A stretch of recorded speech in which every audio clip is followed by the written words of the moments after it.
Hi, boys and girls. Mrs. Odell here. I am delighted to be reading to you today. And it's my favorite thing to do is to read and also to teach children to read.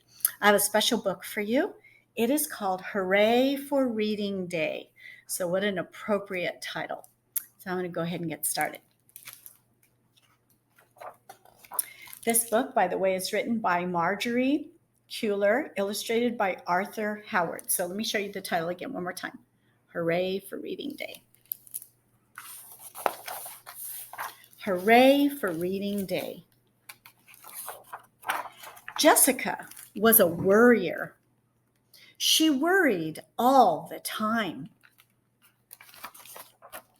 She worried about monsters under her bed and getting a haircut and going to the dentist and remembering to walk Wiggles. But in first grade, she had a big worry, reading. Mr. Martin had divided the class into small groups. When it was Jessica's turn to read, she had trouble sounding out the words. She read k for cat and dish for dish. Sometimes the other kids laughed and Jessica turned as red as a radish.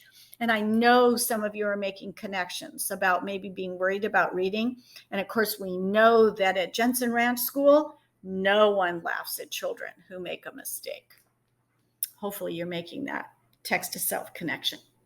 Stop making fun, Mr. Martin said to the group. Then he asked Jessica to go back to the beginning and try again. Jessica hated it when he said that. What if she made another mistake? One morning, Mr. Martin gave the kids a book called Hot Pot. Please read the first sentence out loud, he said to Jessica. Hot pot. Jessica's stomach flip-flopped. Can I go last, she asked. If that will help, said Mr. Martin. Dot had a pot, read Anita. The pot had a spot, read Leslie. Dot put the pot on a cot, read Bobby. What a silly story, thought Jessica. Your turn, said Mr. Martin. Jessica took a deep breath. The p was snot, she read. Everyone laughed at her mistake. Jessica wanted to sink onto the floor. Oh, no. Shh, Mr. Martin said to the class. Then he turned to Jessica. Try again. I know you can do it. Jessica looked down. The words swam around the page. She closed her eyes so that the words would stop swimming. Then she opened her eyes and read, the pot was hot. Much better, said Mr. Martin. The next morning, Mr. Martin announced, Friday is reading theater day. I want each of you to read a line from your books out loud, and I want you to dress up in costumes. That will make it more fun. I've invited your parents, and we'll have cupcakes and juice. Jessica's stomach turned a somersault. Read out loud, wear a costume. She thought she'd rather get a splinter in her tongue than to do that. Ow, that sounds like it would hurt. At dinner that night, Jessica didn't feel like eating. What's wrong? Asked Mom. Everything, said Jessica. Go on, said Dad. Tell us. Jessica sighed. Mr. Martin said he invited the parents to reading theater. That's right, said Mom. We're looking forward to it. Not me, said Jessica. I don't want to read in front of a bunch of strangers, especially a line from a silly story about a cot in a pot, and I definitely don't want to wear a costume. Why not, said Mom. I had to do that once. It wasn't easy. Since I was the slowest reader in first grade, then one day everything clicked and I became the best reader in the class. Oh, said Jessica, I'll help you with your costume, said Laura. You can dress up as a sheet or a pillow, added Tom. Very funny, said Jessica.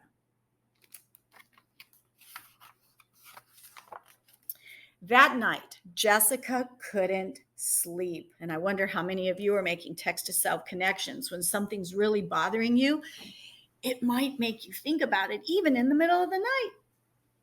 Words float around in her head. Hot, pot, snot, spot, dot, cot. Finally, she turned on the light. Wiggles woke up and licked her face. Stop that, said Jessica. Then she got an idea. Hey, Maybe I'll practice on you. She opened her backpack and pulled out her copy of Hot Pot. Wiggles snuggled up next to her. Aw. Jessica opened the book and began to read. Dot had a pot. The pot had a spot. Dot put the pot on the cot. The pot was hot. Oh, boys and girls. Isn't that a darling picture? Jessica looked at Wiggles. I didn't make any mistakes, she said. It's easy to read to you. The next day, Mr. Martin asked Jessica to read out loud. Jessica mixed up some of the words. Pot had a dot, she read. Everyone giggled. Oh, boys and girls, you know that books can give us certain feelings, and I'm feeling sad for Jessica. Let's see what she does. Don't worry, said Mr. Martin. It's not the end of the world if you make a mistake. But to Jessica, it was. She'd have to practice all day and all night for reading theater.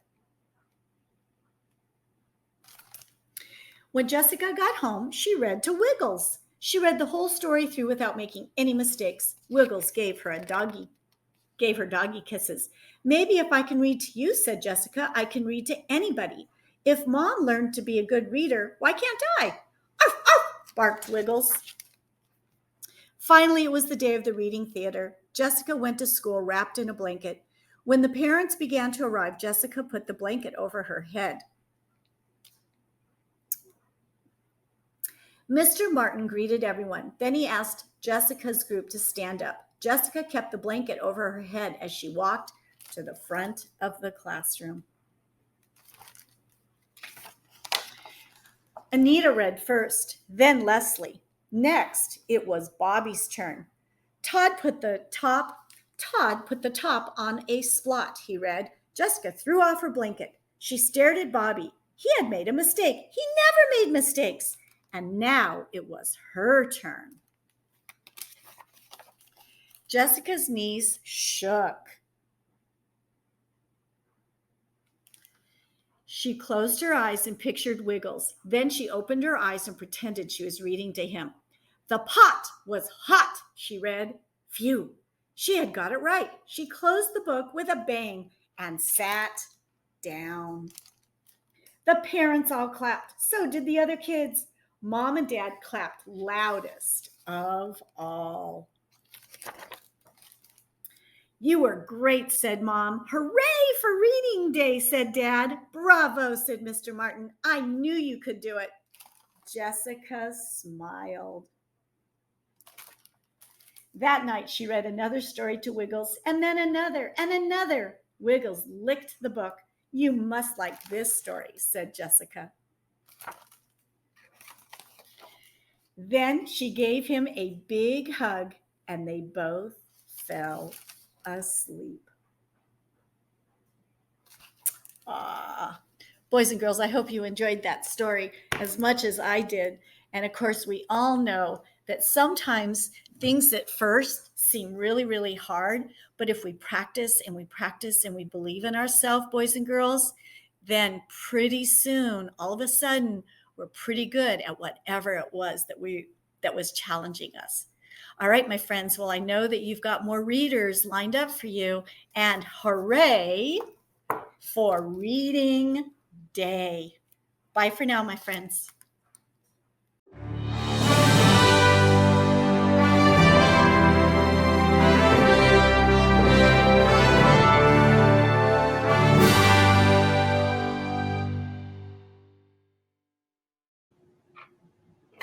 Grumpy Monkey by Suzanne Lang, illustrated by Max Lang. One wonderful day, Jim Pansy woke to discover that nothing was right.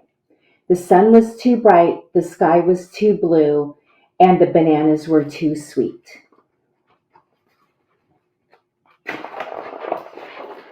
Jim was confused. What's going on? Maybe you're grumpy, suggested Norman from next door. I am not grumpy, Jim insisted. On his walk, he met Marabou. Jim's grumpy, Norman told Marabou. Why are you grumpy, Jim? Asked Marabou. It's such a wonderful day. Grumpy? Me? I'm not grumpy, said Jim. But look at how you're standing, Marabou said. It's true, said Norman. You're all hunched. So Jim loosened up. Then he ran into Lemur. Jim's grumpy, Norman told Lemur. Why are you grumpy, Jim? Asked Lemur. It's such a wonderful day. Grumpy? Me? I'm not grumpy, said Jim. Your eyebrows look grumpy, said Lemur. It's true, said Norman. They're all bunched up. So Jim raised his brow. Then he tripped over Snake. Oh no, said Norman. That's the last thing you need when you're feeling so grumpy. Grumpy? Me? I'm not grumpy, said Jim. Then why that frown, said Snake. I think it's because he tripped over you, Norman whispered to Snake. So Jim put on a smile. Finally, Jim looked happy, but he didn't feel happy inside.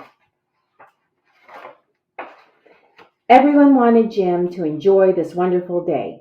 You should sing with us, said the birds. Jim didn't feel like singing. You should swing with us, said the monkeys. Jim didn't feel like swinging. You should roll with us, said the zebras. Jim didn't feel like rolling. You should stroll with us, said the peacocks. Jim didn't feel like strolling. You should lie in the grass. You should stomp your feet. You should take a bath and make a splash. You should hug someone. You should laugh. You should take a nap. You should eat old meat or some honey. You should jump up and down. You should sit in the sun. You should dance. But Jim didn't feel like doing any of that. Why are you grumpy, Jim? Asked the others. It's such a wonderful day. I'm not grumpy, shouted Jim as he beat his chest. And he stormed off. Jim felt sorry, a little sorry for shouting at everyone, but mostly sorry for himself. I guess I am grumpy, Jim sighed. And just as he was starting to feel really sad, he came upon Norman. Norman was slumped, his eyebrows were bunched, and he was frowning. What's the matter? Are you grumpy? Asked Jim. No, I dance with porcupines, said Norman. Are you okay? Asked Jim. It hurts, but I'll probably feel better soon enough, said Norman. Are you still grumpy? Yes, said Jim, but I'll probably feel better soon enough too. For now, I need to be grumpy. It's a wonderful day to be grumpy, said Norman. Jim agreed. And he already felt a little bit better.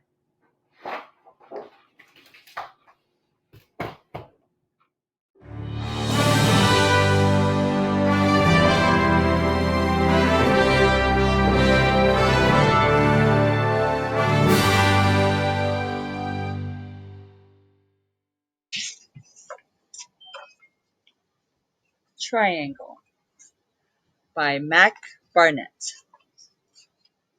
This is a triangle. This is Triangle's house. This is Triangle's in his house. And that is Triangle's door. One day, Triangle walked out his door and away from his house. He was going to play a sneaky trick on Square.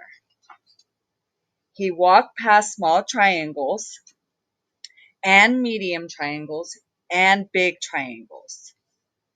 He walked past shapes that weren't triangles anymore. They were shapes with no names. He walked until he got to a place where there were squares. Still thinking of his sneaky trick, he walked past big squares and medium squares and small squares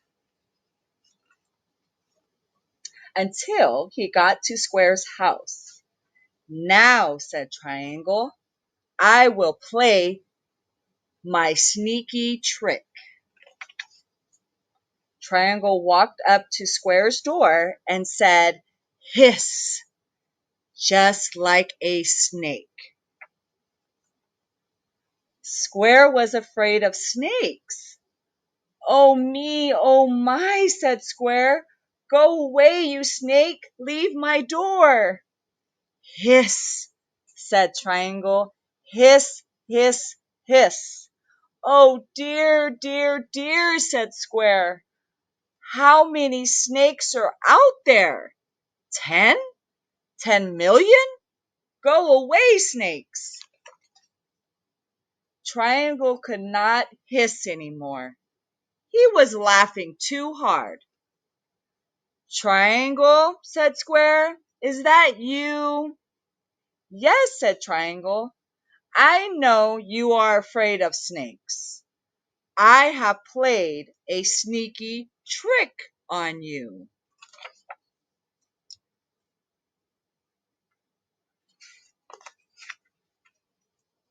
Square ran after Triangle, past small squares, and medium squares, and big squares. He ran past the shapes with no names, past the big triangles, and medium triangles, and small triangles, up to Triangle's house and right through his door. Almost. You are stuck. Triangle laughed and laughed.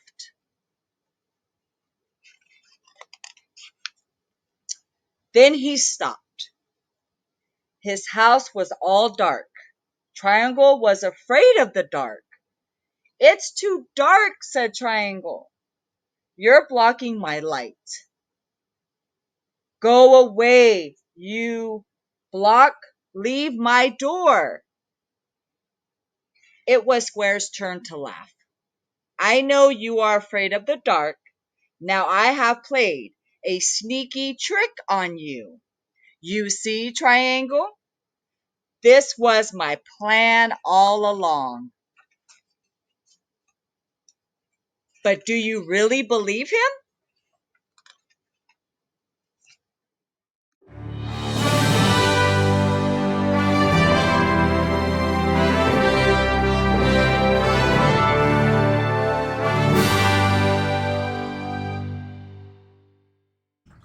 Hello, Jensen Ranch Jaguars. My name is Dr. McNeil, and I am a pediatrician, which means that I am a doctor for kids.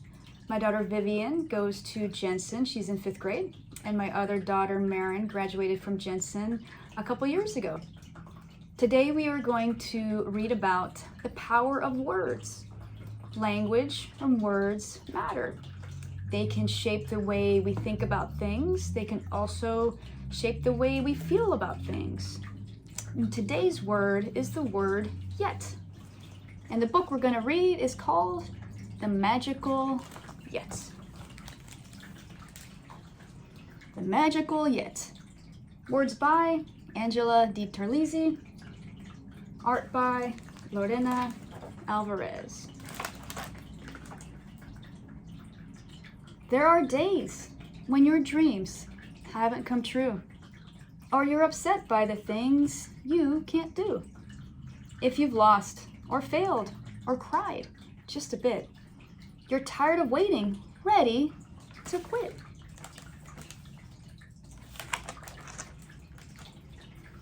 Like that shiny new bike you couldn't ride, and it didn't matter how hard you tried. Then, when you thought you were on the right track, you popped a wheelie and fell on your back. And now, you won't ride. No way, not never. No riding for you, you'll walk forever.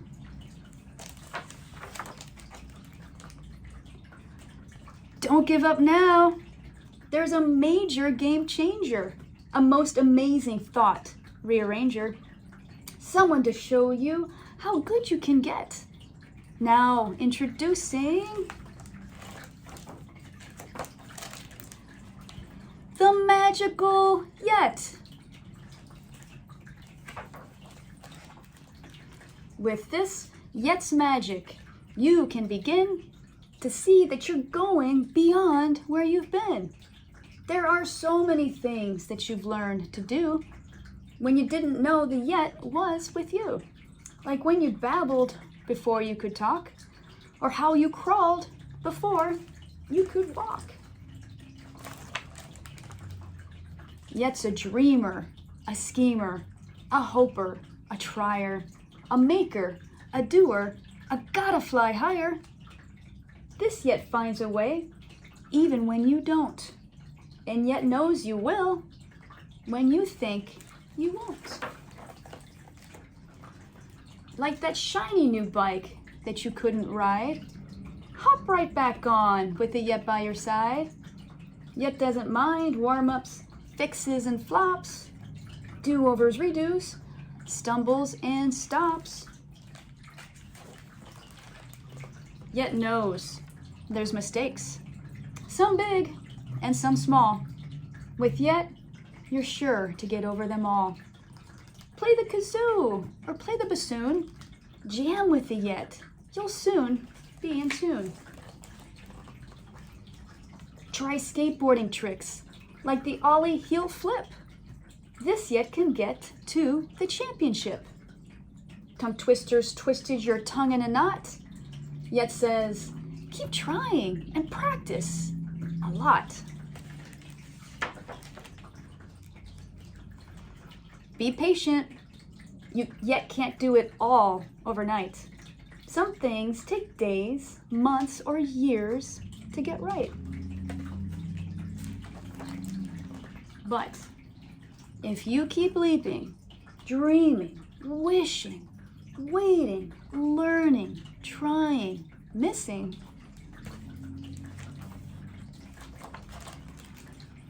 with the Yet as your guide along the way, you'll do all the things you can't do today.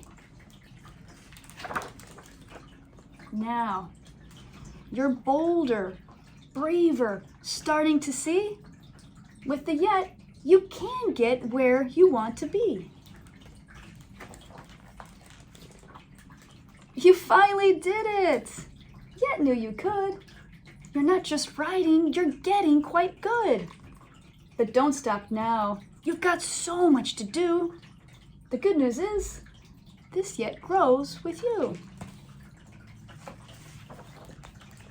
So no matter how big or old you may get, you'll never outgrow, you'll never forget. You can always believe in the magic of Yet. Thank you, Jensen Ranch Jaguars, for reading along with me today.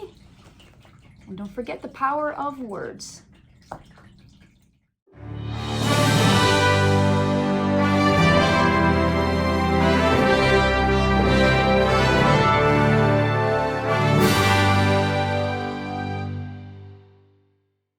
Well, hello, boys and girls. This is Mrs. Disher, your secretary here, and I have been asked to read you a book. The name of this book is It's Okay to Be a Unicorn, and this book was written by Jason Tharp. So let's go. It's okay to be a unicorn. In the quiet town of Hoofington lived Cornelius J. Sparklesteed. He was famous for making incredible hats. It was almost time for Cornelius's favorite holiday festival, Hoofapalooza. Hoofapalooza was about everything horse-tastic, and it always had a special final performance. Last year, Bonnet pulled a statue of Abraham Lincoln across a field.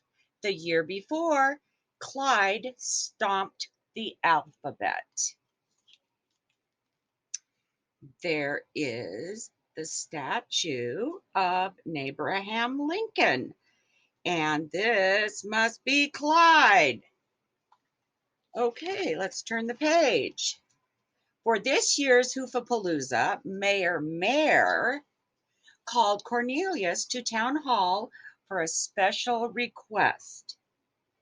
I want the most un-unicorning hat you can make, the mayor said. All Cornelius could think of to say was, "Sure, Mr. Mayor." I went home to get started.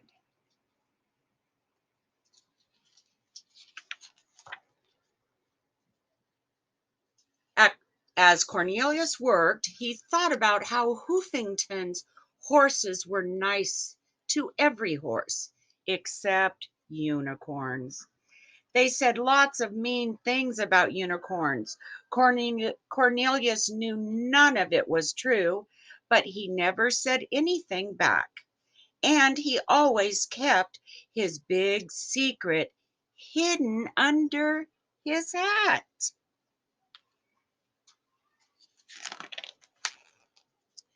When Mayor picked up his hat, he said, "Wow, it looks great. Your hats are so creative. I'm choosing you to perform the final show at Hoofapalooza. I can't wait to see what you do on stage." That's hoof-erific, Cornelius said. "Thank you so much, Mr. Mayor. I won't let you down." On Monday, Cornelius stopped by his friend Tilly's donut shop. "Congratulations on being picked for the Hoopapalooza final show," Tilly said. "I've been working on new flavors. What do you think?" Looks like hay-filled, carrot cream, grain spray, maybe, oaten grain. Cornelius took a bite. "Holy hay, these are so yummy. But have you ever thought about even more exciting flavors? Maybe chocolate hay fever? Or wowie strawberry? Or super sour green apple grass?" Tilly looked thoughtful. Can you guys see good enough? I hope so. On Tuesday, Cornelius ran into his friend Hablo Hortzcasso at Hoofington Art Supply. They both wanted the last tube of Sparkle Bright Blue, so they agreed to share it. "I need that blue for my mural for Hoopapalooza," Hablos explained. "I feel like it's missing something." "Have you thought about adding a double rainbow?" Cornelius asked. "No, wait, a triple rainbow." Pablo looked thoughtful.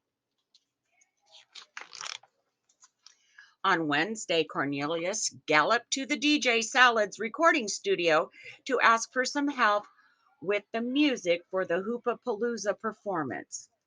"I'm down with that," DJ Salad said. "Check out this track I just made. Do you think it sounds right?" "Wow, it's hooftastic," Cornelius said. "But what would it sound like with a wind chime or a harp or a little more cowbell?" DJ Salad looked thoughtful. For the rest of the week, Cornelius made his costume for the Hoopapalooza performance. It had everything he loved: bright colors, glitter, sparkles. While he worked on his costume, Cornelius tried not to think about all those mean things Mayor said the other horses always said about unicorns.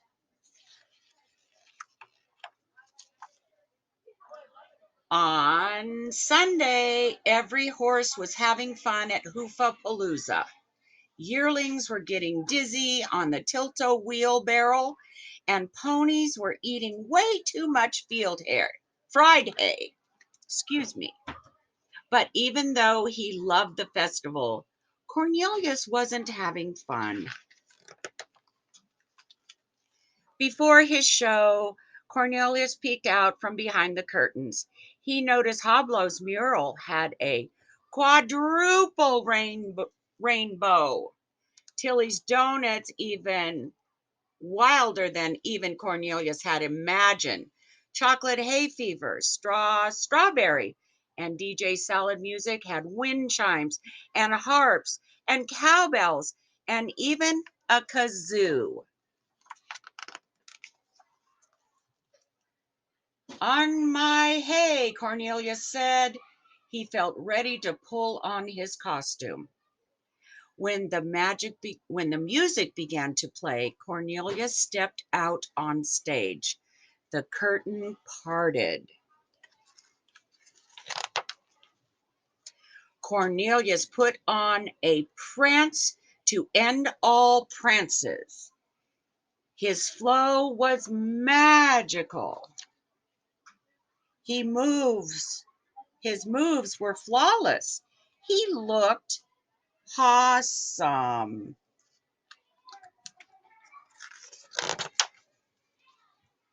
At the last music note played, Cornelius pulled off his hat and yelled, "I'm a unicorn!"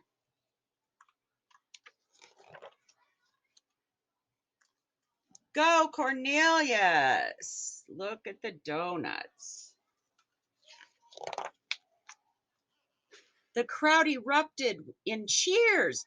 All the horses in Hoofington loved Cornelius. For the first time, Cornelius felt great for being himself. He realized the things that made him different made him unique. Mayor even declared a new Hoofington holiday, Unicorniceness Day. Cornelius said to the crowd, "The key to happiness is accepting your unicornianness." And everyone cheered. The end. I hope you enjoyed the book. I did. And that's all for now, folks.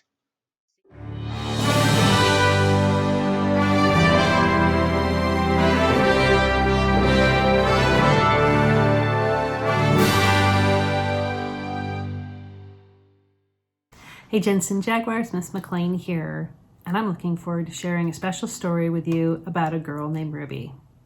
We have just finished the Lunar New Year in February, and we're getting ready to kick off Women's History Month in March. The story I'm going to share with you, Ruby's Wish, is actually based upon a true story that took place in China about 100 years ago. The story is based upon the author's grandmother, who grew up in a wealthy Chinese family, but as a girl, she wasn't expected to grow up and get an education. She was expected to grow up and ultimately get married. Ruby's grandmother had much bigger dreams for herself, and she was willing to stand up for what she believed in. So let's see what happens. Ruby's Wish. Author is Shirin Yim Bridges, and the illustrator is Sophie Blackwell. Ruby's Wish. If you walk down a certain road in a certain city in China, past the pet market with its yellow and green rice birds hopping in their bamboo cages, and the goldfish and the terrapins in their porcelain bowls, you will come to a block of houses, 5 houses wide and 7 houses deep. Many families live here now, and the buildings are brown with age and dirt. But if you look closely, you will see that once upon a time, this was all one house, the magnificent home of one family.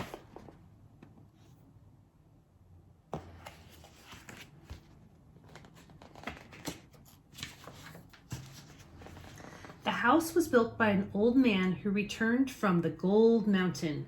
That was what the Chinese called California, when many men left to join the gold rush there, and few came back again. But as I said, this man did come back, and he came back very rich. And he did what rich men did in old China. He married many wives. His wives had many sons, and these sons also had many wives. So at one time, the house was filled with shrieks and laughter of over 100 children.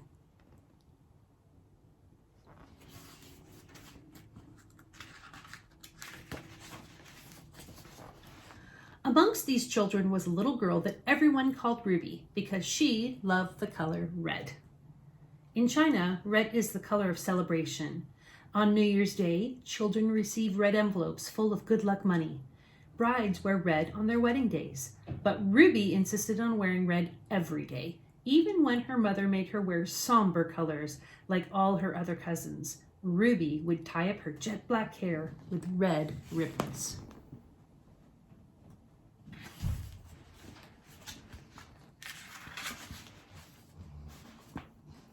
Because he had so many grandchildren, Ruby's grandfather hired a teacher to come to the house. Any grandchild who wanted to learn could join the classes. This was unusual in China in those days, when most girls were never taught to read or write. Whenever the weather was fine, classes were held in the garden. The windows of Ruby's grandfather's office opened onto that garden. Often he would rise from his desk to gaze out of the window at his grandchildren.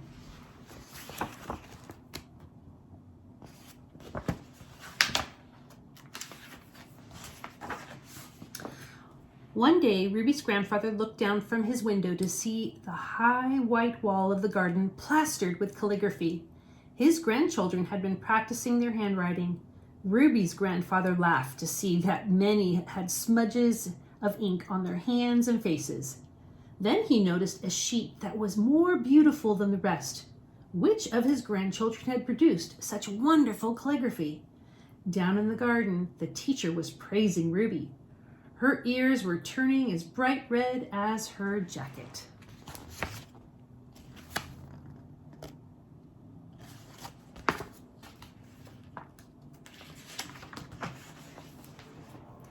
But if Ruby was doing as well as her boy cousins in her studies, she had to work much harder. When the boys had finished their studies for the day, they were free to play, but the girls had to learn about cooking and keeping house. In fact, as far as their mothers were concerned, these were the only things that girls had to learn. One by one, the girls stopped going to classes, all except Ruby. She would catch up on her embroidery at night. Many nights, her candle flickered long after everyone else had gone to bed.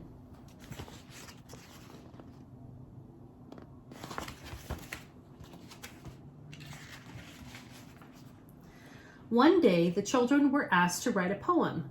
Ruby wrote, "Alas, bad luck to be born a girl, worse luck to be born into this house where only boys are cared for."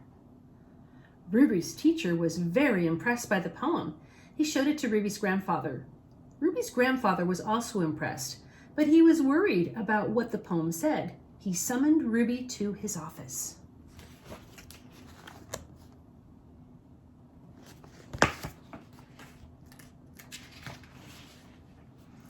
Ruby found her grandfather sitting in his chair, her poem spread open on his desk. "Did you write this poem?" asked Ruby's grandfather. "Yes, I did, grandfather," answered Ruby. "Do you really think that in this house we only care for boys?" "Oh, no, grandfather," said Ruby, very sorry that she had upset him. "You take good care of all of us, and for that we are all grateful." "Little Ruby," he said, "I really would like to know why you wrote this poem. How are the boys better looked after?"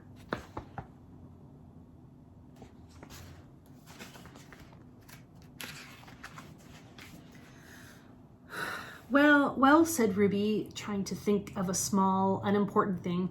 "When it's the moon festival and we are each given half a moon cake, the boys always get the half with the yellow moon yolk." Said her grandfather, as if he was waiting. "Is that so?" Yes, continued Ruby, and when it is the Lantern Festival, the girls are given simple paper lanterns, but the boys have red lanterns in shapes of goldfish, cockerels, and dragons. Ruby's grandfather chuckled. He had never thought about it that way before. He could imagine how much Ruby would have liked a red lantern.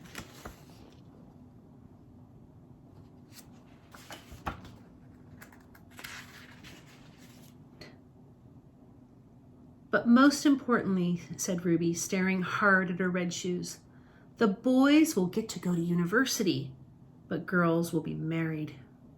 Don't you want to be married? Asked her grandfather. You know you are very lucky. A daughter of this house can marry any man. I know, grandfather, she said, but I'd much rather go to university. Ruby's grandfather touched her hair. Thank you for talking to me, Ruby, he said. Go on with your lessons. Make the most of them while you can.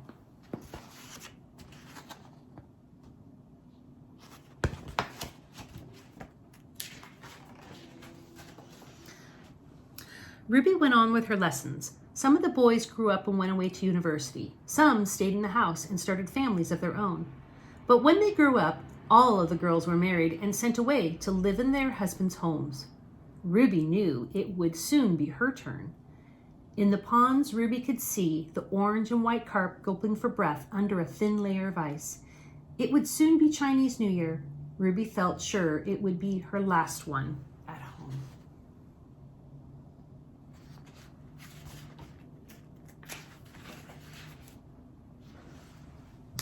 On New Year's Day, Ruby put on red velvet shoes and tied red ribbons in her hair. Then she went to wish everyone a Happy New Year. She started with her married cousins, then worked her way up through her parents, aunts, and uncles. Each one gave her a red packet full of lucky money. Finally, she bowed before her grandfather. Good luck and prosperity, grandfather, she said. Good luck, little Ruby, replied grandfather, and he handed her a very fat red packet. Ruby could feel the eyes of her family on her as she opened the lucky red envelope. Can you guess what was in it? It wasn't money. It was something much better than that.